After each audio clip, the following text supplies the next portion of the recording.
Hello friends.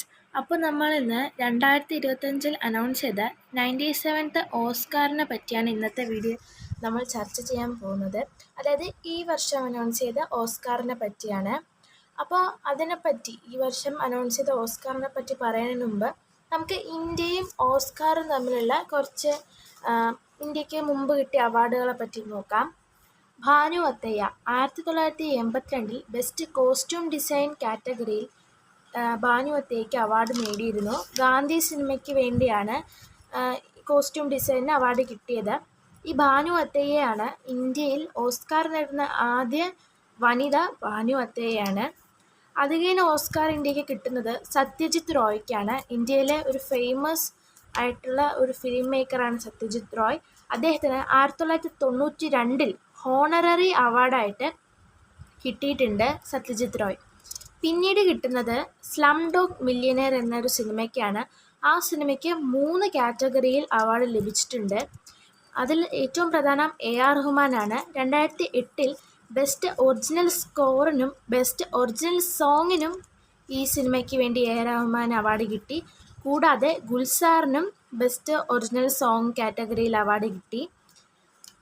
Sound മിക്സിങ്ങിന് ഈ സിനിമയിലെ സൗണ്ട് മിക്സിങ്ങിന് റസൂൽ പൂക്കുട്ടിക്കും ഓസ്കാർ കിട്ടി.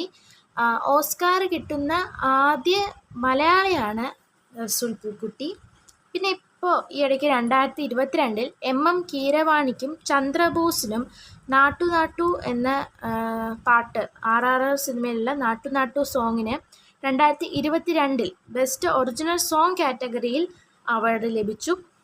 അതേ വർഷം തന്നെ കാർത്തിക ഗോസെൽസിന് best documentary short film Elephant Whispers എന്ന സിനിമയ്ക്ക് ബെസ്റ്റ് ഡോക്യുമെൻ്ററി ഷോർട്ട് ഫിലിം എന്ന കാറ്റഗറിയിൽ അവാർഡ് കിട്ടി. ഇനി മലയാളത്തിൽ ആദ്യമായി ഓസ്കാറിന് നോമിനേഷൻ കിട്ടിയൊരു സിനിമയാണ് ഗുരു. മോഹൻലാലാണ് എൻ്റെ നടൻ.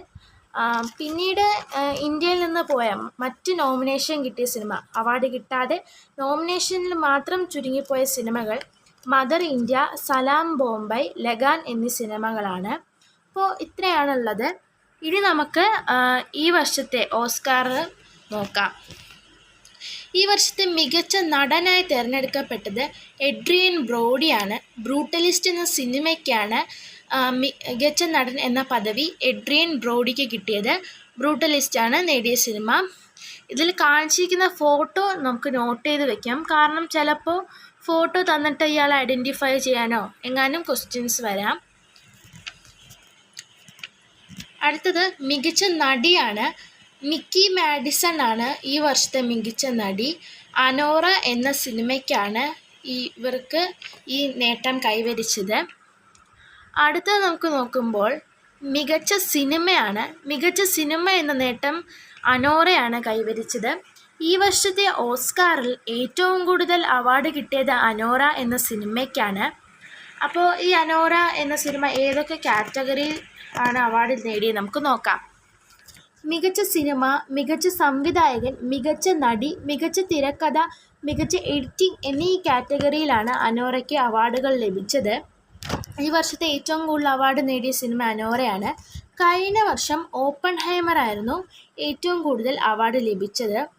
ഈ കാര്യങ്ങളൊക്കെ നമുക്ക് പല മത്സര പരീക്ഷകളിലും PSC പോലത്തെ എക്സാമിന് ഭയങ്കര യൂസ്ഫുൾ ആണ്.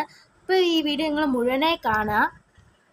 അടുത്തത് മികച്ച സഹനടി, മികച്ച സഹനടൻ വിഭാഗത്തിൽ നോക്കാം. മികച്ച സഹനടിയായി തിരഞ്ഞെടുത്തത് സോയി സൽദാനയാണ്. എമിലിയ പെരസ് എന്ന സിനിമയ്ക്കാണ് ഇവർക്ക് അവാർഡ് നേടിയത്. മികച്ച സഹനടനായത് കിരൺ കൽക്കിനാണ്. എ റിയൽ പെയിൻ എന്ന സിനിമയ്ക്കാണ് മികച്ച സഹനടനെ അദ്ദേഹം തിരഞ്ഞെടുത്തത്. ഇനി അടുത്തത് നോക്കുകയാണെങ്കിൽ സാങ്കേതിക വിഭാഗത്തിൽ ആണ് ഡ്യൂൺ 2ക്ക് കൂടുതൽ കിട്ടിയത്. വിഷ്വൽ എഫക്ട്സിലും ശബ്ദലേഖനത്തിനുമാണ് ഡ്യൂൺ 2 സിനിമയ്ക്ക് പുരസ്കാരങ്ങൾ ലഭിച്ചത്. 2 ഓസ്കാറാണ് കിട്ടിയത്. അടുത്തത് ഇത്രയാണ് നമുക്ക് ഇമ്പോർട്ടൻ്റ് ആയിട്ടുള്ള കുറച്ച് വിഭാഗങ്ങൾ. ഇനി നമുക്ക് കുറച്ച് ഫാക്ട്സ് പോലത്തെ നോക്കാം. ഓസ്കാറിലെ കുറച്ച് ഫാക്ട്സ്. ഷോൺ ബേക്കർ ഒരു സിനിമയിലൂടെ 4 ഓസ്കാർ നേടുന്ന ആദ്യ വ്യക്തിയായി ഷോൺ ബേക്കർ. അനോറ എന്ന സിനിമയ്ക്കാണ് ഇവർക്ക് ഈ ഒരു നേട്ടം കിട്ടിയത്. ഇനി മറ്റൊരു നോക്കുകയാണെങ്കിൽ 2 ഓസ്കാർ നേടിയ ഏക ഇന്ത്യക്കാരനാണ് AR റഹ്മാൻ. അതും നമുക്ക് ഓർത്തിരിക്കാം.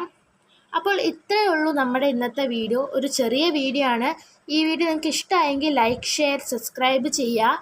പിന്നെ ഇത് ഭയങ്കര ഇമ്പോർട്ടൻ്റ് ആയിട്ടുള്ളൊരു കറണ്ട് അഫയേഴ്സാണ്. അപ്പോൾ എല്ലാവരും നോക്കുക.